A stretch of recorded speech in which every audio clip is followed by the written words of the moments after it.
Welcome to the Hidden in Him podcast, where our mission is to encourage and bring hope to everyone who listens, to validate that you're not alone in your struggles, hardships, hangups, heartbreaks, and hurdles that life throws our way, but that there's a common thread of Jesus in every story if you look closely enough. And if that's not your story, it 100% can be. It's no coincidence that you're here. I pray you are blessed and encouraged today. Now let's hop into this week's episode. Hey guys, hey, welcome back. It might be a little loud. I'm going to warn you. You might hear some rain, wind, and whacking from a whacker. But actually, it's a little different because I'm in Trinidad right now. Yes, ski. Yeah, I'm excited, and I'm more excited not just to be here, but who I'm sitting across from, just to kind of introduce him. He honestly, to me, is a man of God. Is someone who, even though he's younger than me, I look up to him. Oh my gosh. He reminds me a lot of my father, and just a lot of the attributes that I look up to in him, and in being a leader, and being someone who's intentional, deep thinker, and loves to ask questions. And so it kind of makes sense that he's kind of like my father because he's my cousin. And this is Antonio Roberts. And see, it's like EA music in the back. Yeah. I want to get one of those things. The little. Oh yeah, like you can press it and yes. be like, woo! Just make our own sound effects. Yeah. Yeah. Well. One day, y'all, when we have enough funding for that kind of stuff. Yeah. Yeah, but no, this is Antonio. We're cousins. We go way back. Way back, like yeah. Since I'm born. Yeah. We've been cousins. So Yeah, I've that makes sense. 22 years now. I've been your cousin. 22. Yeah. So thanks for having me. Yeah. Thanks for like inviting me. I mean, who mind me, but thanks for inviting me. Yeah, you didn't have to invite me. You know, you could have did this by yourself. But just excited about us having a conversation.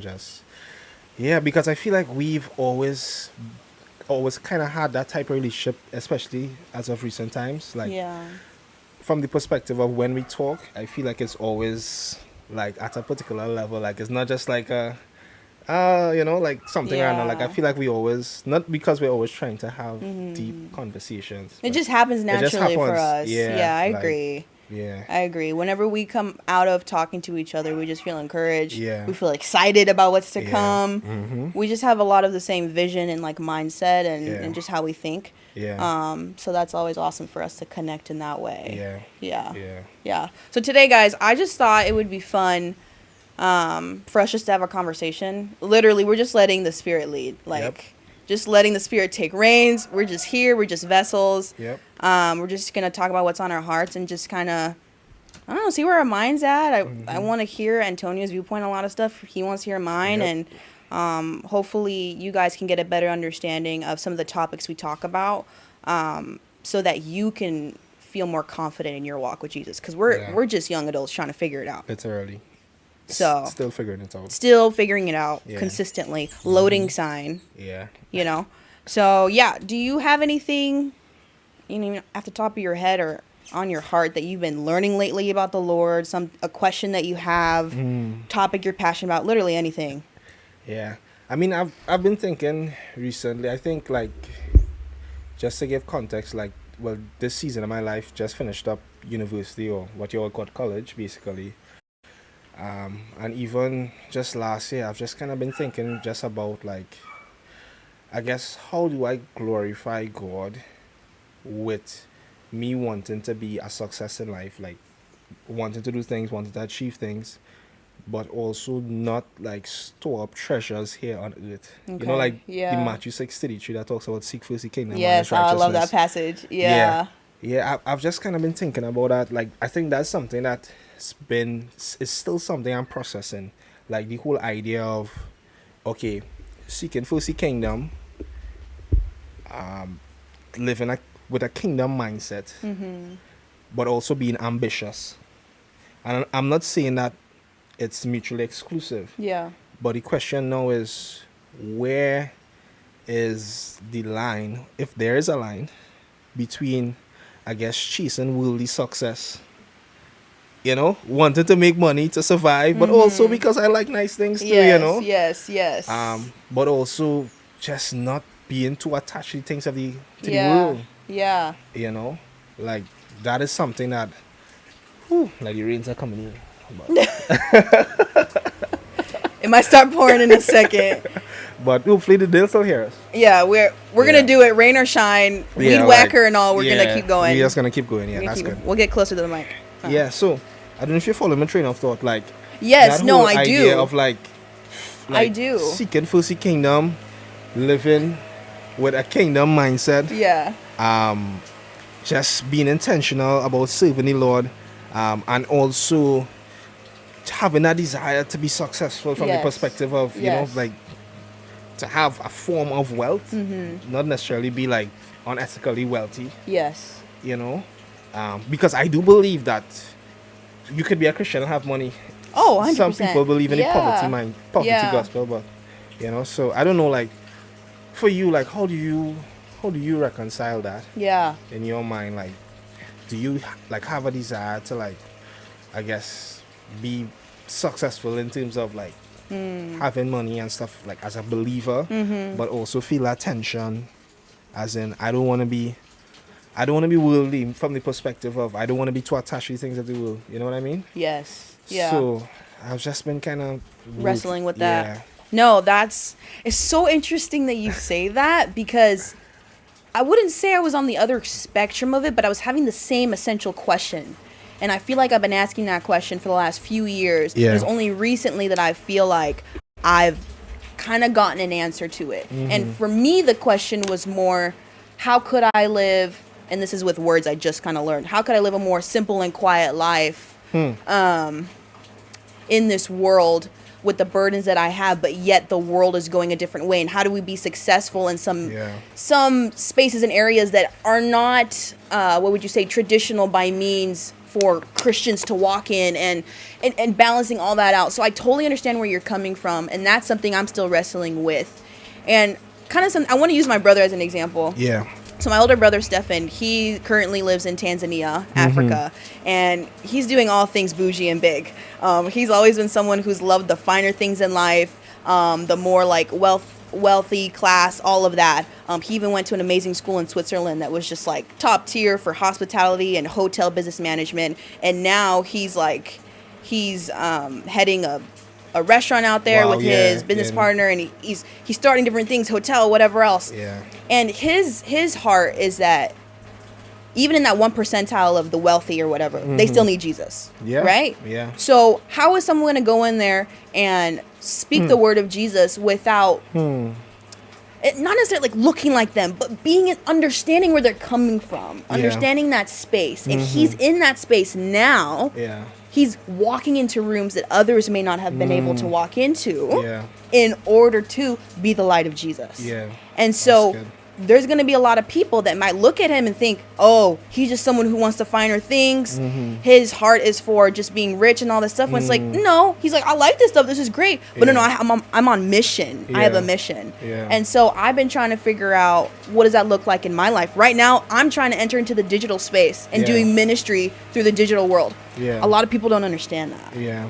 And they can look at me and think I just want to be famous and do this. I could care less for fame, for fortune, any of that stuff. Yeah. But I know how powerful social media is. Yeah, for sure. And the digital world and technology. Yeah. So that's kind of how I've been thinking about it.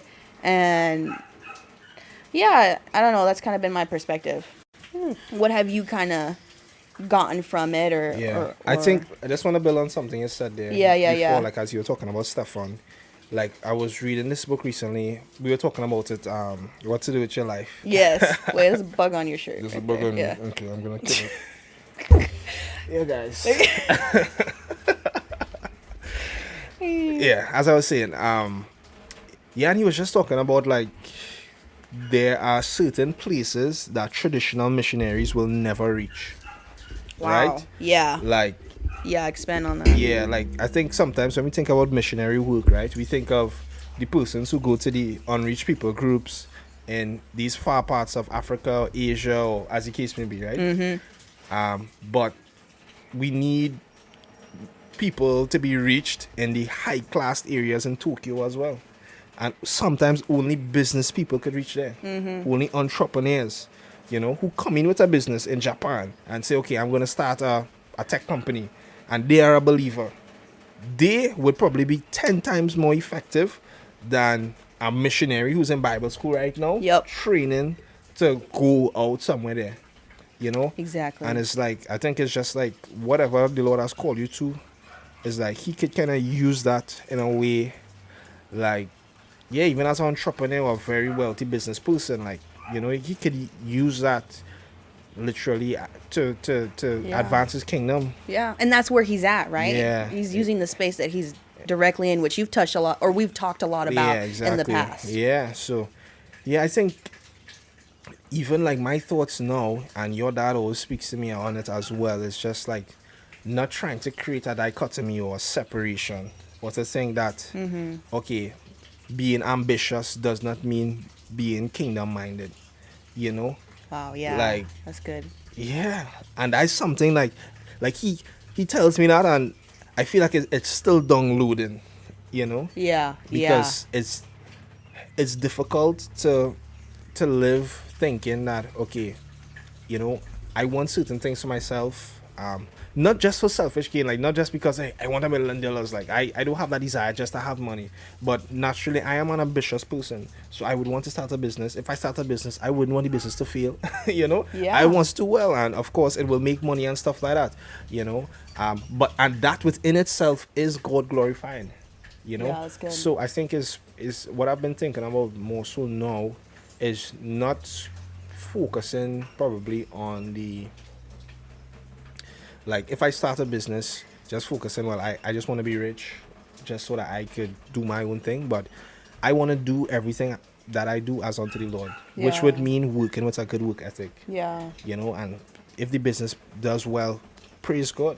If we look at Job in the Bible, he was, I think, one of the wealthiest men in like the east of the world, something like that. Yeah, definitely. But, there's a good but. There's a good but, because you see, look at, I love that the story where Job started like this, and let me call it a story because it is real life, right? And I'd like to hear your thoughts on it as well. I love that it started with that he was the wealthiest man in the east of the world, but look at where the story went. Everything was taken away from him. Now, what did Job do? He said, well, what did he say? He said, naked I come from my mother's womb, naked I will depart. The Lord gives, the Lord take. The Lord gives and the Lord takes away. Blessed be the name of the Lord. Now the question is, how many of us would do the same? Yeah. Like, sometimes we focus on different parts of the story, but it's interesting that Job, he was a rich guy. The Lord gave him money. Yeah, he was wealthy. He By was the wealthy. world means he was wealthy. He was wealthy. But he also had a mindset that he's not attached to the world, the things that he has. Because the truth is, for a lot of us, maybe for me, if I had that much wealth and everything, is taken away from me, my family, my kids, I don't know, I might curse, I might, like what his wife wanted him to do. Yeah. So just thinking here that I think for a lot of us, like, God, if God blesses us, we may not steward it well, or we don't have the character to steward it well. Yeah. But Job, he was blessed in a way that, even if when he had it, he still blessed the name of the Lord. Yeah. He said the Lord gives, the Lord takes away. Blessed be the name of the Lord. Wow. So it just has me thinking now that, like, yeah, it's not necessarily about what you have, but I guess the godly character is in you to steward what the Lord has given you, what he will give you. No, that's good. No, but I wanted to expand more on the whole stewarding. I heard a quote some time ago. Yeah. These days I'm not a big fan of quotes. Like, when I mean quotes, like popular sayings, because sometimes some of them must be a little shady. But yeah, this one was like, what did it say about it? It was like, talent opens a door, but character keeps you there, right? Okay. So it was just talking about like it's like a quote that people would say, like, if you're playing like sports or so, like a lot of people have good talent that would carry them in a door, but they don't have the character to keep them there. It won't sustain them. That will sustain them, right? Just using that same concept, I think that for plenty people, and I see in people, I'm not trying to talk third person, it's probably even me as well. Yeah. Is that, like, you have probably what it takes to be, to like experience certain types of blessings here on earth from the perspective of, good opportunities, God open doors for your favor and that kind of stuff. But you're not positioned in a way to maintain it because I guess you don't have the right character, like godly character to sustain it from a perspective or to steward it well. Yeah. And this is beyond money or anything like that. This is like but anything that you have. Yeah. Yeah, like you need character to steward, and stewarding is relationships. Yes. That's a big one right there. Yeah. That's a whole conversation. That is. We'll see if we get into it a little later. Yeah. Yeah, but I love how you brought up that. Yeah, stewarding is. Whew. Yeah, but that's a big thing. Like, well, and when you like steward, there's a passage in scripture where it talks about when you steward with little. The Lord can give you more. Much, or the the one who is faithful with little will be faithful with much. Yes. Yeah, Jesus was. I think he was given a parable about the person people who given talents. Yes. I could be wrong, but it was a parable. No, and it wasn't it like there were maybe 3 kinds, maybe there's 4 kinds, I don't know, types of people where he each gave them some talents, or like the in the story, the owner gave each person some talents to look after, and then when he came back, saw that this person multiplied it by 5 times, and this person multiplied it this time, and then the one person kept it and just kept it safe, and was like, I just kept it safe for you, master. And he's like, well, you didn't even do anything with what I gave you in order to like expand it and to make it grow. And so it's like when God does give us blessings, no matter how little it is, are we going to steward it? Because we could be put onto platforms or things that are awesome, but if we don't steward that, we're going to lose the blessing in it. And maybe the Lord just wants you to go in somewhere where it's private, where the eyes aren't there, where like no one can see it, but he wants you to steward that moment well, whether it's with a child. I was saying, like when I worked with kids in the elementary school. No one's looking at me, but there are certain kids who need loving and attention. And am I going to use that opportunity well to love Jesus? And if I do, or when I do, I know too that later on he's probably going to give me another opportunity to do the same, but it might be in a bigger realm, or like it just continues to grow. But if I don't do it in the private, what's in private, what people aren't seeing, then why would he give me more? Wow. Why would he? Yeah. Yep. Can't faithful with little, can't be faithful with much. And what's funny about that parable, right? If you read it, the master actually called his servant wicked. Very interesting, huh?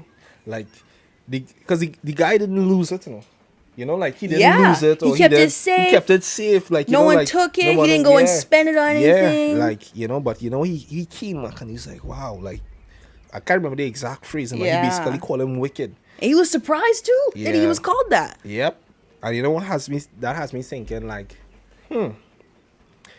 sometimes us holding on to these things that God has given to us, or the talents, the gifts, the blessings, and not doing anything with it, that is a lack of stewardship. Oh. Sometimes we think like not stewarding is like misusing.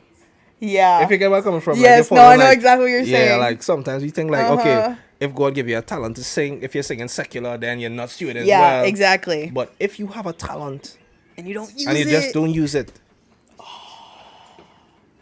wow, that's good. Yeah, like you literally like, it's the same concept. Like, yeah, you're wow. just like, that's so good. Yeah. Yeah. Well, and how many people out there, especially y'all listening too? I mean, even us have gifts and abilities that we're not using right now. Yeah.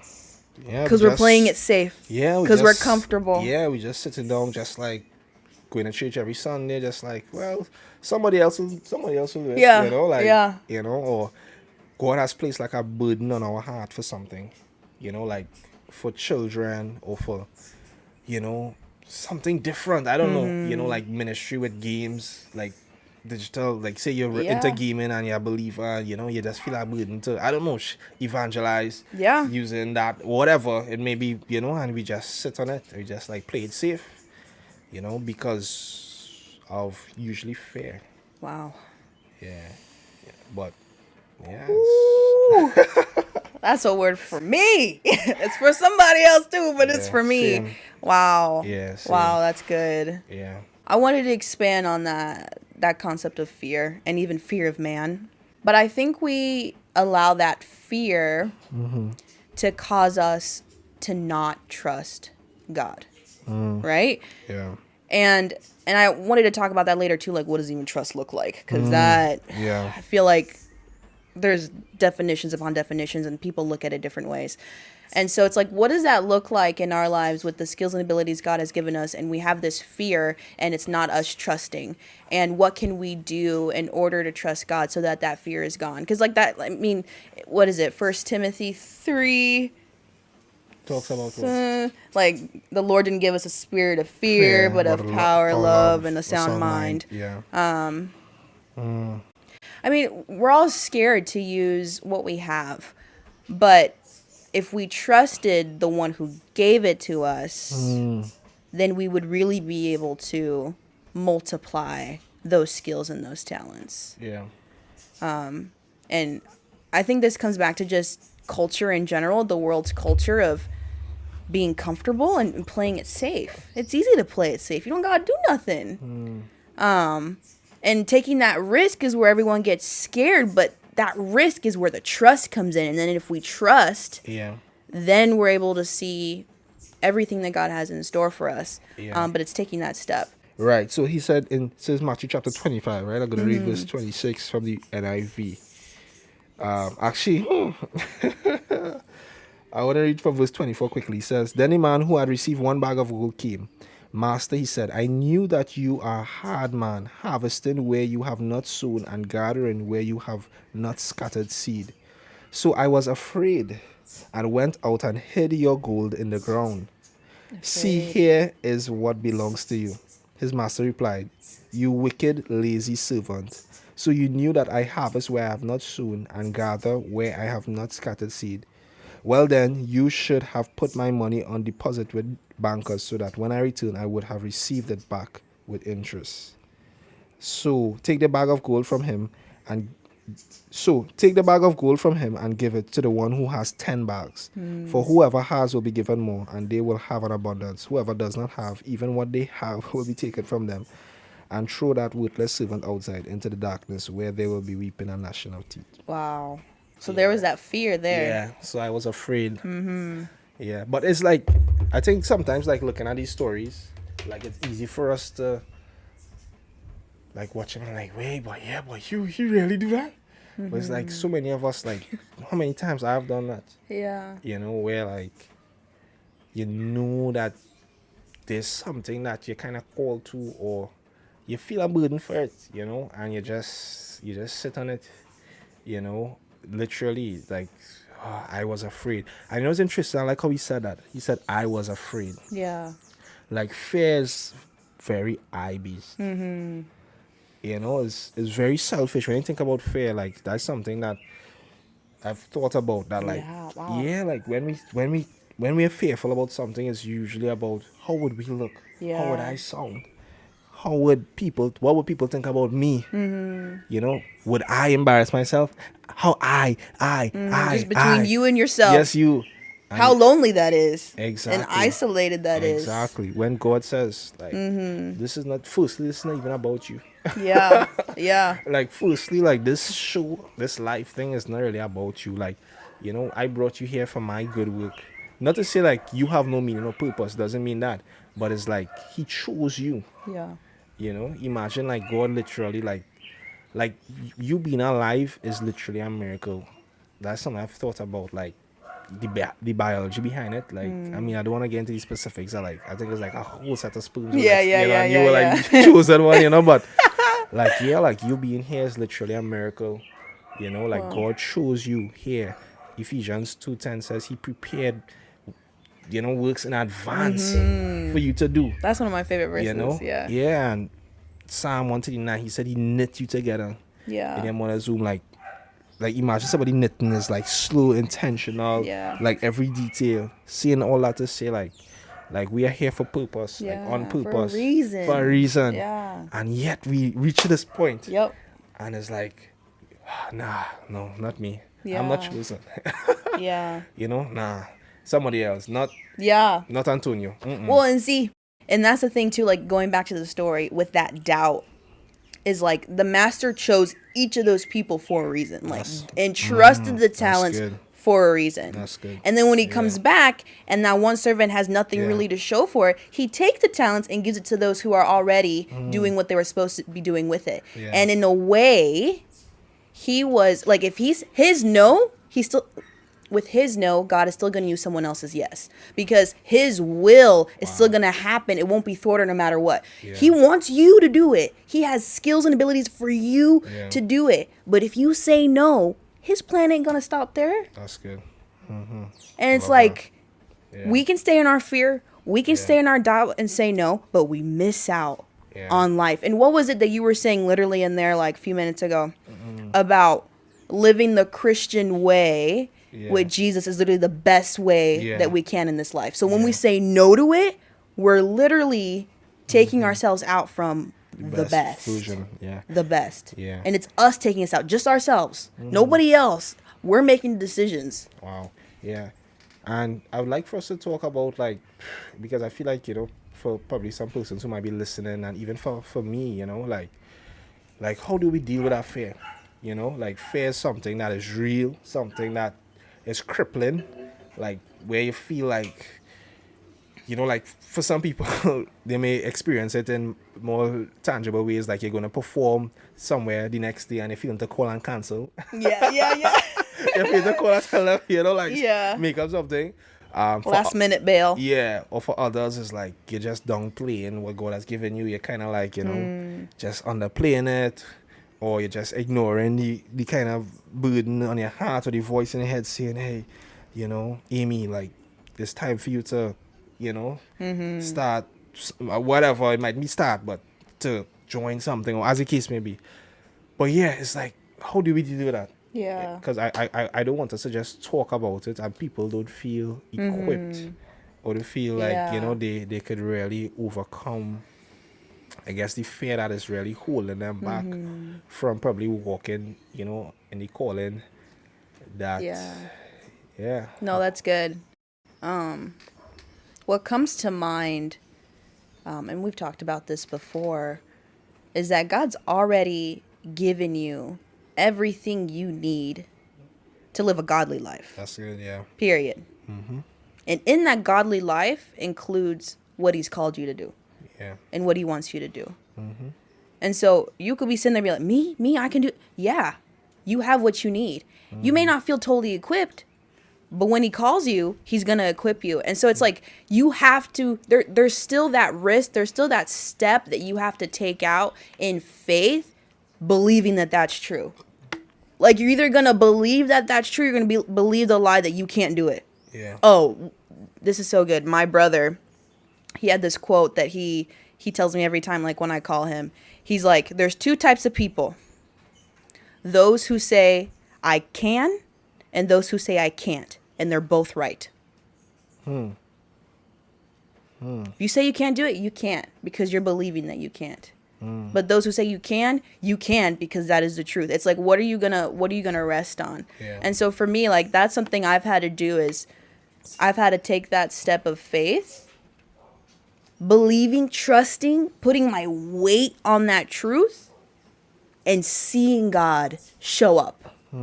Because I know a lot of people are afraid to take that step and feel like they're going to be left behind. That God's going to take them all the way to this one point and then leave them. And that's honestly not true. And it's you taking those steps. It's practicing, taking those little steps of faith. Yeah. God will give you those opportunities just with having just a little bit, like being faithful with little, faithful with much. He'll do the same thing in your faith and taking those steps. But he can't meet you where you are if you don't take a step towards him.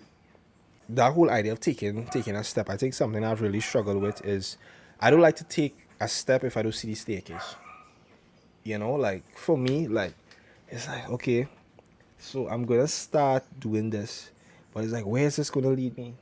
Like, so what's next? Like, so how am I going to meet the people that is going to help me be connected to this and for this to work out? And it's like, literally, I've seen in my life where I just take the first step, and then at that step, you literally see the next step. Yeah. Literally. I'm not making it up. I'm literally thinking of things in my mind right now of where I've seen God, come true for me like that. And I think, as you say, it's just really having faith and trust that if that's something I call to, it's like He has already prepared the way. Now, you may not see the way, but it is prepared. Yeah. You know? And it's like, as you take this step, you will literally see the next step. Yeah. And sometimes, and I want to say this as well, like sometimes if you take a step and you're not seeing the next step, maybe you're on the wrong staircase. Because that's real too. Not everything you desire, you're called to. And I think that's something that people need to understand. Not because I, desire to... Okay, the Waka guy, he's come like closer to us, but he probably wants to hear the word too. I know. Yeah. You know what? Let him. Yeah, come on over. We have another seat for him. Yeah. All good. But for some of us, like, we probably desire to start preaching, but the Lord probably didn't call us to that, and probably we desired for the wrong reasons, because everybody these days want a platform, not always for the right reason. Yeah. But let's say you have that desire and you start doing stuff like that, but you realize things literally just not working out. Or, you just, sometimes you get feedback from persons to realize, hey, probably, Mike, this is probably not for you, Yeah. Maybe you're just on the wrong staircase and it's really asking Lord, well, okay, where are you calling me? Yeah. Yeah. So saying that to say, I know for some persons, like, you may be listening and saying, well, okay, well, I've tried. I've been trying. And I think it's really to be sensitive to the Holy Spirit and asking others in your community, hey, like, I've really been trying with this recently and it's just not working out. It may be, some may tell you, okay, keep pressing in, because probably a time it didn't come yet. Yeah. Or for some others, it may be to pivot. That's probably just not what you're called to. My dad, he always tells me that he says that whatever you're called to, you receive like almost like a grace for it. Yes. Yes. I've heard that too. Yeah.